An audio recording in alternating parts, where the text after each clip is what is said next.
자, 그러면 일단 본 교재를 꺼내 보실까요?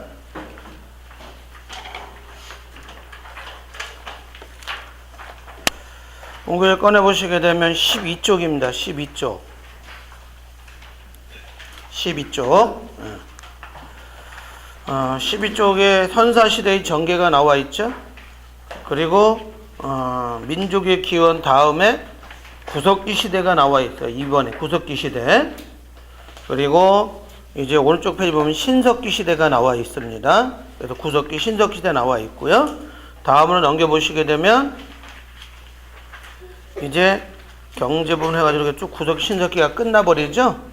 그 다음에 이제 다음 페이지 넘겨보게 되면 아마 문제, 몇 문제가 거기 나와 있을 거예요.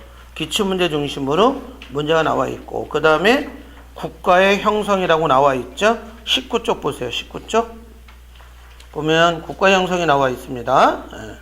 그때 그 국가 형성은 청동기, 철기 시대부터 해서 이제 고조선, 그리고 고구려, 부여, 옥저 이런 나라들이 나오는 25쪽까지의 내용이 바로 국가의 형성입니다.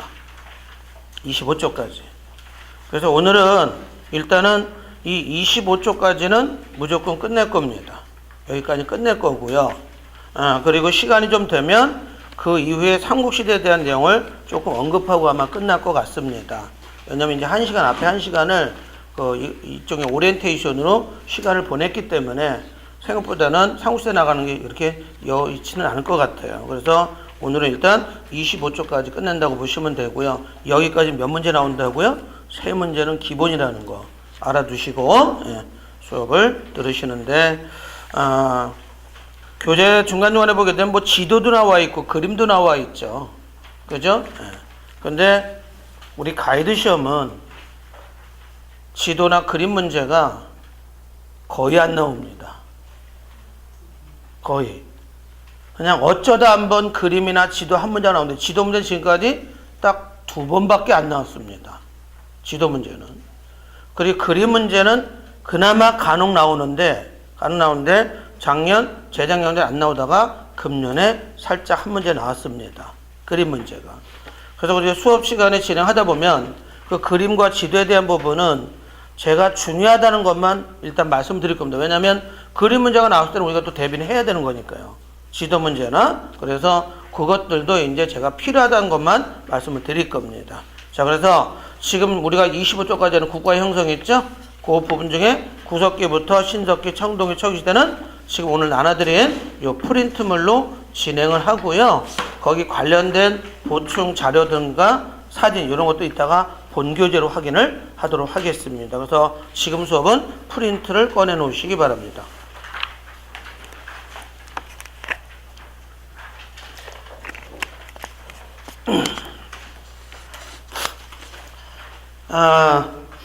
자, 이제 우리가 할 첫 번째 주제가 선사문화와 국가의 형성인데요.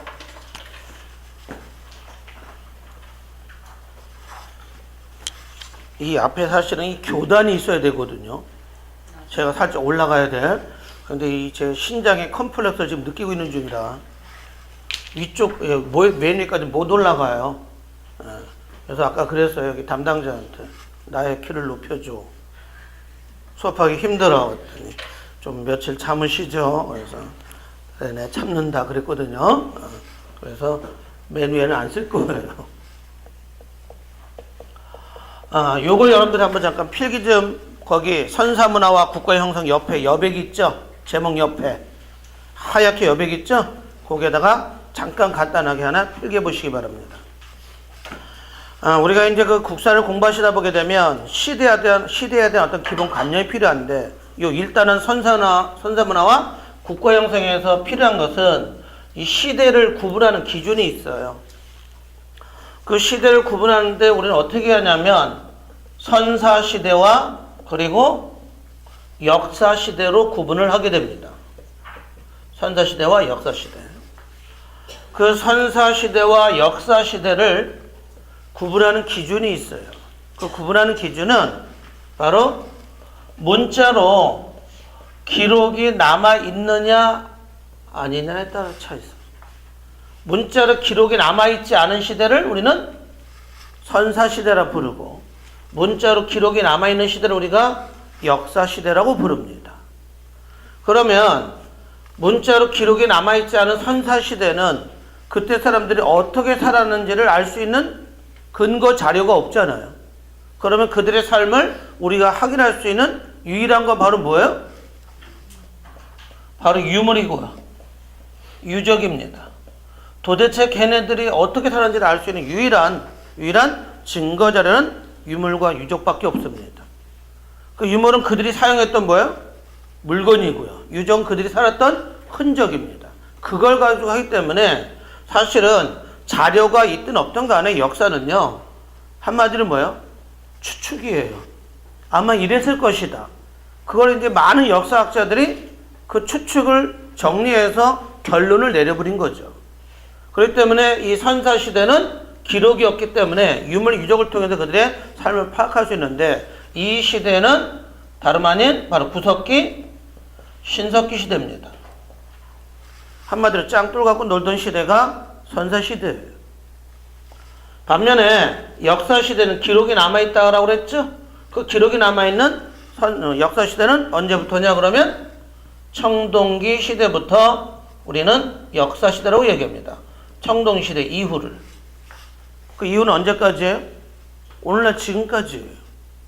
자, 그런데 우리가 이 첫 번째 단원인 선사문화 이 시대를 공부하는 데서 필요한 지식 중에 하나는 뭐냐면, 구석기와 신석기 시대는 우리는 이렇게 얘기합니다. 평등사회라고. 자, 평등사회란 지배자가 있다 없다? 왕이 있다 없다? 없어요. 모든 사람이 동등한 입장에서 모든 사회생활을 영위하고 있는 겁니다. 그러면 평등사회 반대는 뭡니까? 불평등이죠. 근데 그 불평등사회라는 것은 결국은 힘 있고 힘 없는 사람이 있다는 얘기잖아요. 그죠? 그래서 우리는 평등사회 반대를 무슨 사회라 부른다? 계급사회라 부릅니다. 자, 그래서 계급이라는 이 단어가 발생한 시점이 어느 시대부터예요?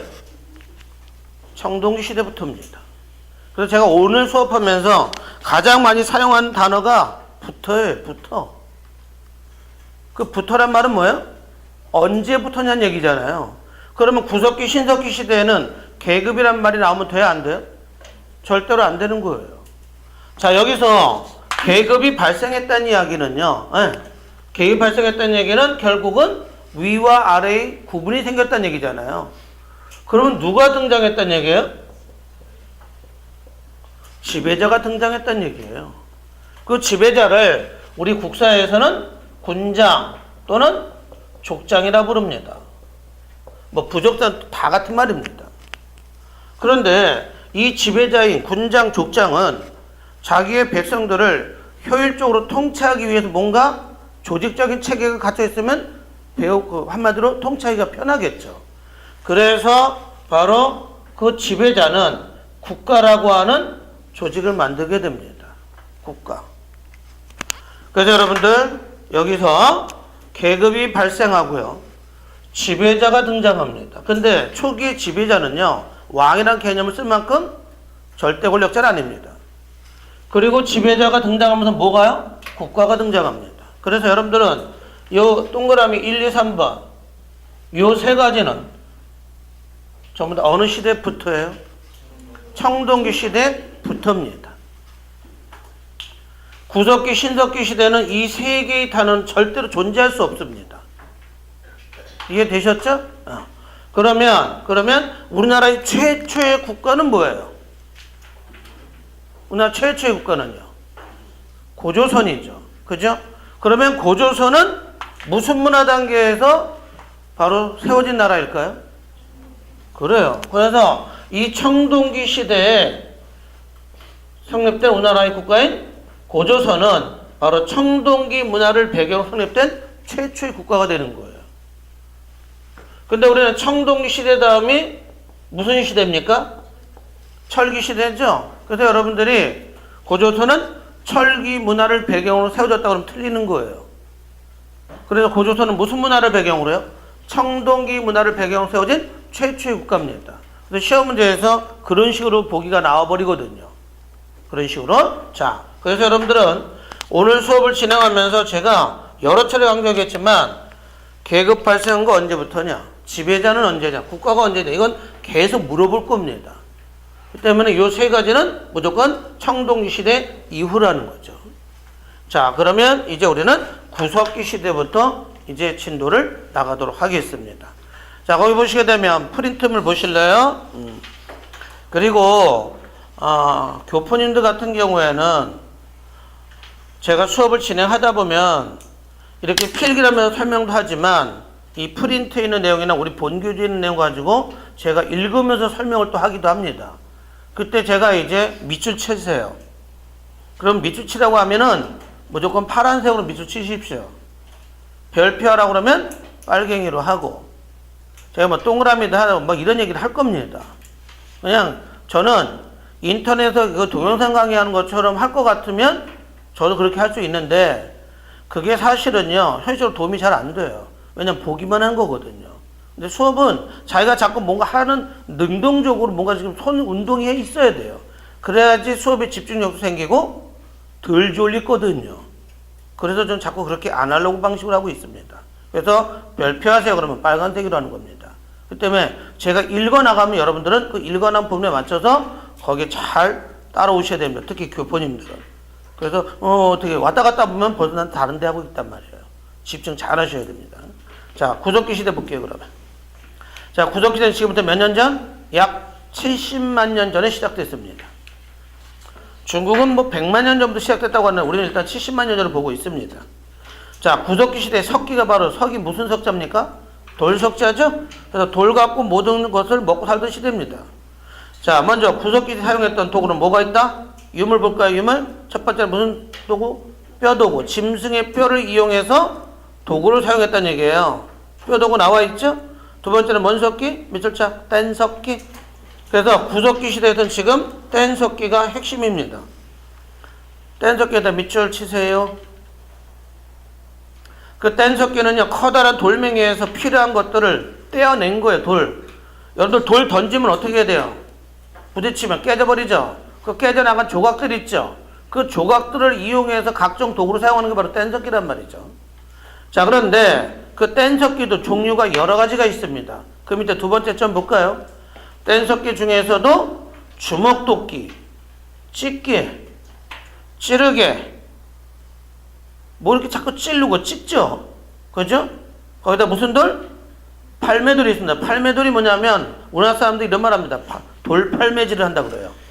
그 돌팔매가 뭐예요? 지나가는 걸 보고 상대적으로 해서 돌을 집어 던지는 게 돌팔매질입니다. 결국 거기 나오는 것들은 전부 다 무슨 용? 사냥용 뗀석기입니다.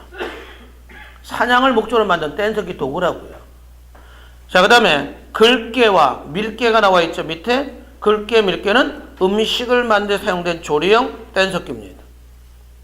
그 다음에 마지막으로 순배찌르개 밑줄 치고 별표 하나. 순배찌르개는 찌르개니까 당연히 뭐겠어요? 사냥용 도구겠죠. 일종의 창입니다. 근데 얘는 같은 뗀석기라도 바로 후기 구석기에 사용된 뗀석기입니다. 후기 구석기. 오케이? 자, 그러면 여기서 우리는 구석기 시대 뗀석기 이름들을 보게 되면 대부분이 이거 이름을 다 외우는 게 아니란 말이에요. 개로 끝나잖아요. 찢개, 찌르개, 글개, 밀개, 순배, 찌르개. 그러니까 여러분들 개로 끝나는 건 전부 다 어느 시대?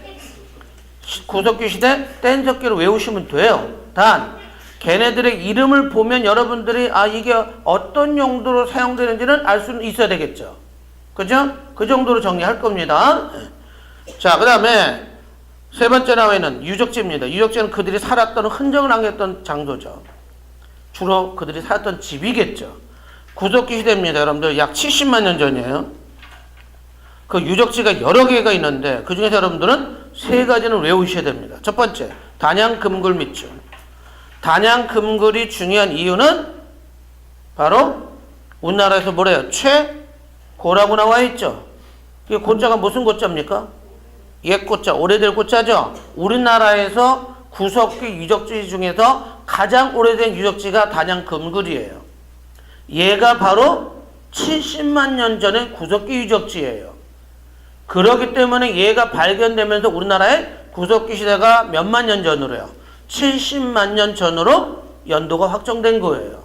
나중에라도 만약에 또 한번 새로운 구석기 유적지가 나오면 연도가 또 바뀔 수도 있어요. 근데 중국은 이제 그 유적지가 워낙 땅덩이가 넓다 보니까 상대적으로 연도가 100만 년까지 가지만 우리는 70만 년을 보고 있단 말이에요. 그 다음에 두 번째 유적지는 공주 석장리 밑줄.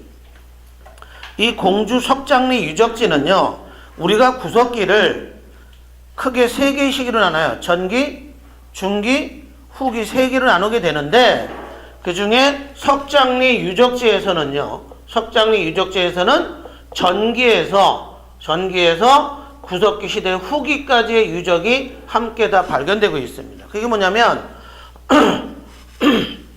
여기 이제 구석기 시대 집이라고 합시다. 이 집 유적지를 파봤더니 그 땅에서 이렇게 세 개의 지층 나눠져 있는데 맨 아래는 전기 구석기, 중간에는 중기 구석기, 그 다음에 땅 바로 밑에는 후기 구석기 시대 유물들이 발견되고 있다는 얘기예요. 그럼 우리 아까 순배찌르기 배웠었죠. 뗀석기 중에. 그러면 순배찌르기는 어디에 있어야 돼요? 1번이에요? 2번이에요? 3번이에요? 1번에 있어야지. 후기가 가장 최근이잖아. 그러면 땅 맨 위에 있어야지. 여러분들 땅속에 있는 유물들은 아래 있을수록 오래된 거예요. 위에 땅에 가까울수록, 지표면에 가까울수록 가장 최근의 유적지가 되는 거야. 그래서 당연히 순배찌르기는 1번에 있어야 되는 거죠.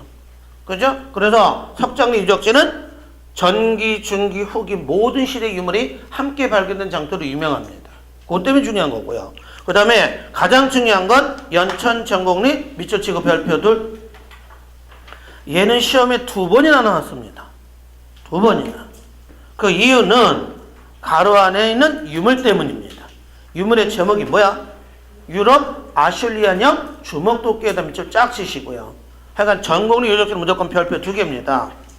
거기 아슐리안형 주먹도끼인데 주먹도끼는 말 그대로 주먹 모양의 뾰족한 돌 만든 돌도끼입니다. 일종의. 그런데 이 도끼가 발견된 곳이 경기도 연천 전곡리인데 그 발견된 것도 굉장히 아주 재밌는 일화가 있어요. 그 연천 근처에서 조금 내려오면 경기도 의정부시가 있거든요. 그 의정부시에는 바로 미군 부대가 있습니다. 그런데 우리나라에 있던 미군이 우리나라 한국 여인을 여친으로 만난 거예요. 그래가지고 그 연천 전곡리 근처에 살았나 보죠. 여친이. 그래서 거기서 만나기로 하고 거기 가서 기다렸는데 여친이 좀 늦었나 봐요. 그래가지고 그냥 그 전곡리에서 할 일 없으니까 이러고 돌아본 건데 이 사람이 대학교에서 미국에서 고고학과를 전공한 거예요. 옛날에 고고시대 유물들. 이 사람이 돌멩이에 관심이 많잖아요.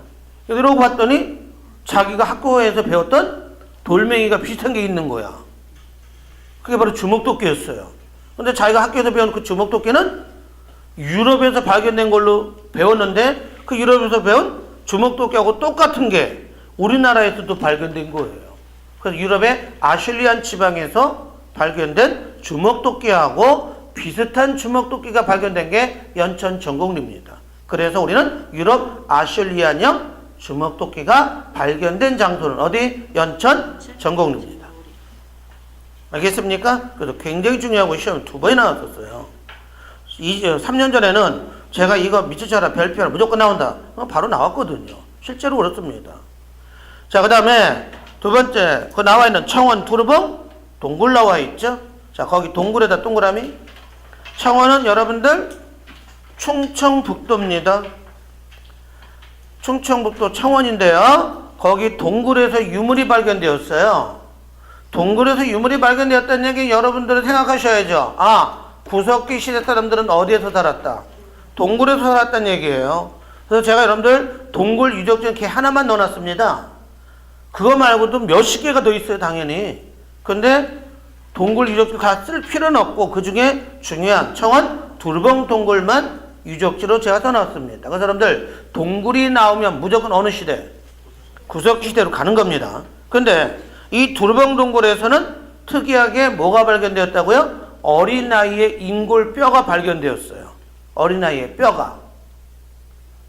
몇십만 년 전에 어린아이의 뼈가 발견된 거예요. 그러면 이 어린아이의 뼈를 발견한 사람이 우리나라 사람인 김흥수란 사람이 이 어린아이 인골뼈를 발견했다고 합니다. 그러니까 그 고고학계나 역사학계에서는 이 사람이 너무 고맙잖아요. 이런 유물을 발견해 준 게. 그래서 그 어린아이의 인골뼈를 이 사람 이름을 따져서 흥수아이라고 이름을 정해놓고 있고요. 그래서 국사교과서에는 흥수아이라고 써 있어요. 그냥 여러분들도 관심 있으면 땅 파고 다니세요. 동굴 타고 다니세요. 확 발견되면 내 이름이 국사교과서에 올라가는 거예요. 아무런 반응을 보이지 않는 거 보니까 아무도 그런 데 관심이 없군요. 알겠어요. 그러면 자, 그래서 어린아이 인골뼈가 발견된 유적지는 청원 두루봉 동굴이야. 그러면 시대는 어느 시대예요? 구석기 시대라는 얘기입니다. 알겠죠? 자, 그 다음에 이제 오른쪽에 구석기 시대 경제, 주거지, 사회로 가보겠습니다. 자, 여기서 여러분들 구석기하고 신석기 이 시대는요, 특히 경제가 굉장히 중요합니다. 경제가. 그 이유는 설명을 들어보시면 느낌이 오겠죠. 자, 일단 구석기 시대 경제를 보면 뭐하고 먹고 살았어요? 채집, 수렵, 어릅니다. 채집이 뭐예요? 나무에 있는 열매를 따먹거나. 옛날에 그 무한도전에서 정준하가 그냥 막 무인도 편이었나요? 그래서 이 열대 과일 나무 막 위에 올라가가지고 거기 그 야자수나무에 있는 열매를 따가지고 거기 막 물을 막 집을 떼서 마시는 장면 나오거든요. 그것도 채집이에요. 그 다음에 두 번째 수렵은 사냥이죠. 어로는 물고기입니다. 그럼 여러분들 보세요. 나무의 열매, 물고기, 짐승 이것들은 우리 인간이 만들어 놓은 거에 원래 있던 것들이에요. 원래 있던 것들을 우리 인간이 식량으로 획득하는 거죠. 그래서 이런 걸 우리가 흔히 무슨 경제? 밑줄자 자연 경제라 부릅니다. 또는 채집 경제라 부르는데 일반적으로는 자연 경제라 부른다. 그럼 인간의 노동력이 들어간 거예요? 안 들어간 거예요? 안 들어간 겁니다. 있는 걸 갖다 인간이 먹을 뿐입니다. 근데 문제는 물고기나 짐승을 날로 먹을 수 없으니까 어떻게 해야 돼요? 익혀 먹어야 될 거 아니에요. 그럼 뭐가 필요해요? 불이 필요하겠죠. 그죠? 자, 불에다 동그라미. 그래서 불을 사용하고 또 언제부터요? 구석기 시대부터입니다. 오케이? 그러면 여러분들 우리 인류가 언어를 사용한 건 언제부터일까요? 말을 사용한 건. 말을 사용한 건. 당연히 구석기 시대에도 말했어요. 아니, 그 사람들 다 벙어리예요? 말은 하는데 그 말을 우리는 알아들을 수 없어요. 이렇게 통화버린 거예요, 그게 다. 그래서 불과 언어 다 사용한 거 언제부터예요? 정동시대부터입니다. 참 미쳤나봐요. 구석기 시대부터입니다. 자, 그 다음에 그러면 여러분들 보세요. 지금 채집하고 수렵하고 어로를 했습니다. 그죠? 인간들은 이것들이 항상 필요하겠죠. 근데 문제는 물고기, 열매, 짐승 이게 내가 살고 있는 그 거주지 주변에 항상 있나요? 아니잖아요. 여러분들이 졸라 잘 먹어요. 여러분들 여기는 열매, 물고기, 짐승 다 잡아먹어버렸어. 그럼 어떻게 해야 돼요? 자연스럽게 먹을 게 떨어지니까 이동해야 되지 않을까요? 왜? 새로 먹을 것을 필요한 자리로 이동해야 될 거 아니에요. 그럼 이동할 때 여러분들은 혼자 갈 거예요? 같이 갈 거예요? 같이 가야 되겠죠. 함께 다니는 게 뭐예요? 무리를 지어 갈 거 아닙니까? 그죠? 그러면 이동합니다. 그럼 집을 튼튼하게 지을 이유가 있어요? 없어요? 없죠. 어차피 이동할 거라고 한다면 대충 짓고 살면 되는 거죠. 그러니까 그때 사람들은 일단 뭘 찾아다닐까요? 비바람과 추위를 막을 수 있는 동굴을 일단 또 새로운 거주를 찾을 수 있겠죠. 그런데 그 동굴이 다 너무 많아서 인구 초과. 그럼 어떻게 해야 돼? 다른 데를 찾아가야 될 거 아니에요. 근데 주변에 동굴이 없네? 그럼 어떻게 돼? 집을 짓고 살아야 될 거 아니에요. 그 집은 튼튼한 집 아니면 대충 지은 집? 대충 지은 집이에요. 그 대충 지은 집이 바로 막집입니다. 막집이 뭐냐고요? 뭐래요? 우리말대로 막 지은 집이에요. 그냥 지어. 그냥 들어가서 취입만 피하고 살면 되는 거예요. 알겠습니까? 자, 그러면 여러분들 이때 사람들은 추워요. 추워. 그때는 여러분들 지금보다 더 추울까요? 따뜻할까요? 더 추우죠. 덜 춥진 않아요. 그죠? 그럼 그때 사람들은 겨울 되면 옷을 입어야 될 거 아니에요. 그 의복은, 옷은 어떻게 입었을까요? 짐승을 잡아서 짐승의 거죽을, 그죠? 거죽을 옷으로 입었겠죠. 여름 되면 그냥 중요한 부분만 가리고 그냥 활개치고 다닐 수 있지만 문제는 겨울이 문제잖아요. 그래서 이때 사람들은 옷을 자기가 만들어서 꿰맬 수 있는 기술은 없어요. 아직은 미개한 인간이에요. 그래서 그들은 거의 명품 옷을 입고 다니는 거죠. 여러분들 절대 입을 수 없는 옷을 입고 다니는 거죠. 뭐예요? 호랑이 가죽, 곰을 물에서 먼 가죽들 다 입고 다니는. 요즘 그런 옷 입으려면 못 입어요, 우리는요. 그죠? 근데 그들은 아주 뻗대고 입고 다닙니다. 아마도 호랑이 가죽처럼 비싼 가죽은 무리를 지어 다닌다고 그랬죠? 그 무리를 지어 다니면 누군가가 새롭게 먹을 걸 찾아가는 이동할 때 어딘가 방향을 잡고 가야 될 거 아니에요. 무작정 떠나요. 그냥 가는 게 아니잖아요. 그러면 그 무리 중에는 비록 지배자는 아니지만 아주 남다르게 이 먹는 냄새를 잘 맡는 사람이 있을까요? 없을까요? 있어요. 우리 살다 보면 희한하게 없다가 먹을 거면서 나타나는 사람 있지 않아요?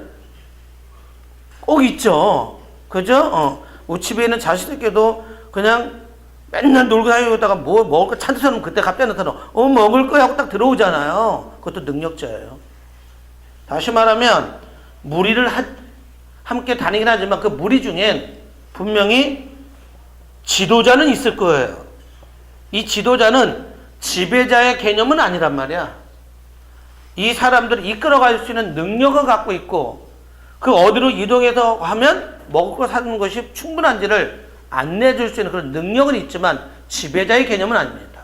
알겠죠? 자, 그래서 결국은 이 채집, 수렵, 어류라고 하는 경제활동이 그들이 살아가는 모습과 그들의 집과 의복을 다 결정해주고 있잖아요, 지금. 그죠? 그래서 여러분들 제가 아까 구석기, 신석기는 뭐가 중요하다고요? 경제활동이 중요하다니까요. 이유는 이 경제활동 때문에 이 모습들이 다 나타난 거잖아요. 이해되시겠죠? 그죠? 자, 그러면 옆에 있는 주거지와 사회를 볼까요? 주거지는 어디서 살았대요?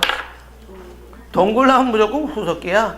그 다음에 또는 커다란 바위 밑에 그늘이 생기는 경우도 있죠. 그런 데 사는 경우도 있습니다. 그 다음에 두 번째는 강가에 무슨 집? 막집에다 밑줄.